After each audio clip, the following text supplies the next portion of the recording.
नवंबर को प्रतिबंधित एवं गैरकानूनी सीपी महोदय संगठन की साउथ सब zonal bureau in charge Paparao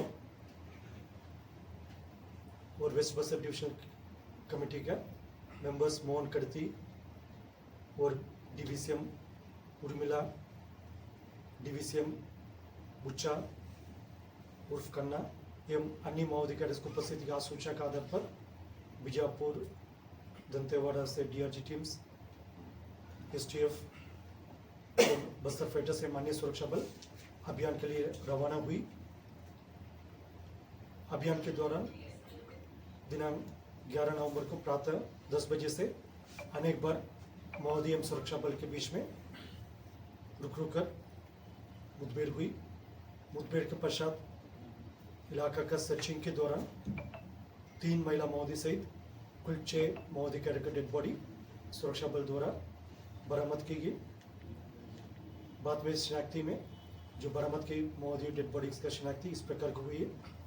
divisional committee member कन्ना उर्फ बुचन्ना तथा डिविजनल कमेटी मेंबर उर्मिला जो पामेड एरिया कमेटी के सचिव हैं और एरिया कमेटी जो मेंबर्स और पार्टी मेंबर्स, इस प्रकार टोटल 6 माओवादी कैडर का डेड बॉडी सुरक्षा बल द्वारा रिकवर की गई थे।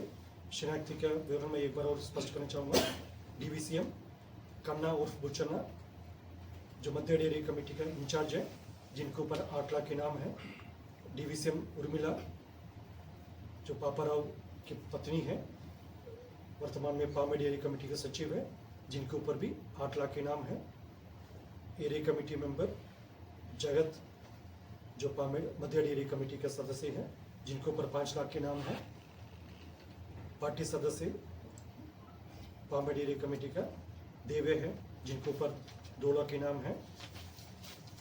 उसी प्रकार मध्य एरिया कमेटी का पार्टी सदस्य भगत, उनके ऊपर भी 2 लाख इनाम है।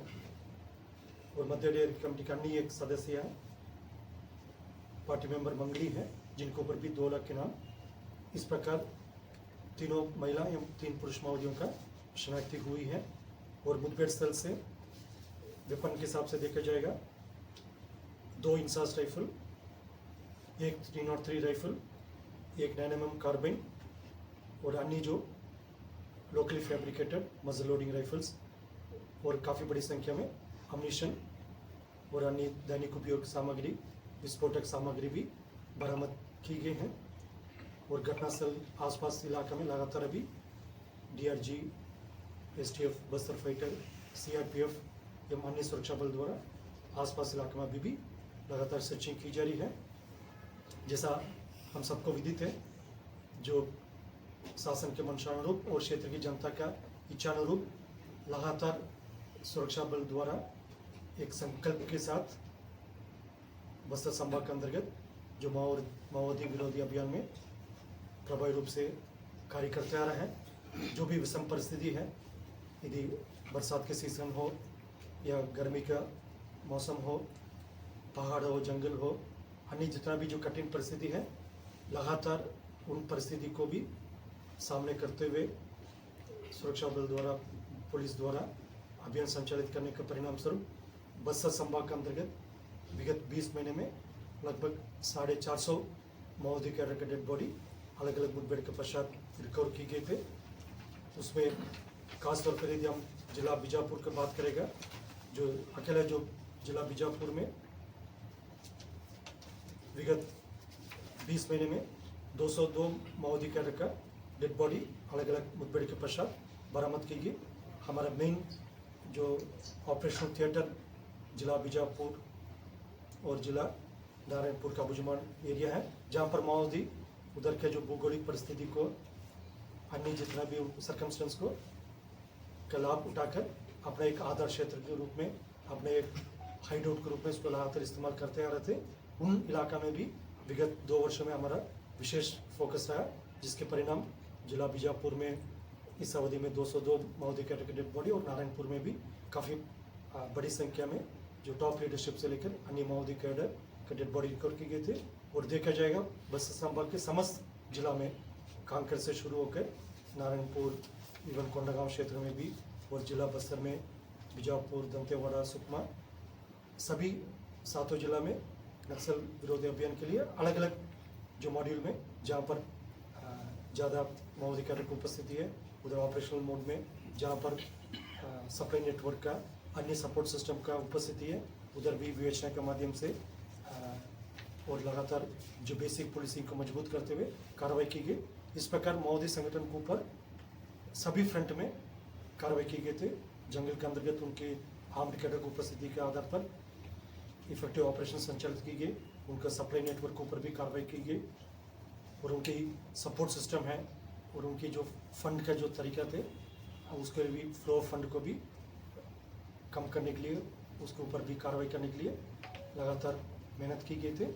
इन सब के परिणाम स्वरूप माओवादी संगठन अभी वर्तमान में काफ़ी संख्या बल में भी सिमट गई, क्षेत्रफल में भी सिमट गई, उनके सपोर्ट सिस्टम काफ़ी हद तक ध्वस्त हो गई है। अभी माओवादी कैडर के पास जो शेष जो भी बचा हुआ कैडर्स है, जिसका अक्सर हम नाम भी लेते रहते हैं, यदि पुलिस ब्यूरो के सदस्य के रूप में देखा जाएगा, देवजी है, गणपति है और सेंट्रल कमेटी मेंबर्स में संग्राम, गणेश के, हिडमा और डिविजनल कमेटी जो दंडकांड स्पेशल जोन कमेटी मेंबर्स में पापा राव, बारसेदेव है।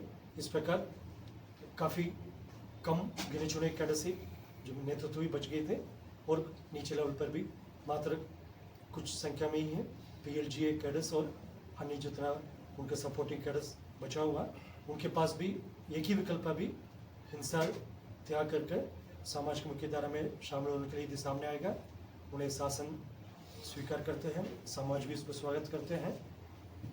लेकिन इस बात को अनसुनी करके लगातार अभी भी जंगल में रहते हुए बंदूक के बल पर हमारे क्षेत्र की जनता का जान माल का नुकसान पहुंचाने के लिए यदि कोई साजिश करेंगे या साजिश करने के लिए सोचेंगे भी, उन्हें मुंह तोड़ जवाब देगा। उसके लिए हमारा सुरक्षा बल सक्षम है। विगत समय में जिस तरीके से हमारा DRG, STF, Bastar fighter, cobra, CRPF, BSF, ITBP, SSB, Chhattisgarh arm police, STF सब ने काफ़ी प्रभावी रूप से कार्रवाई की। इसके परिणाम सबके सामने है। हमारा सुरक्षा बल तत्पर है और सक्षम भी है।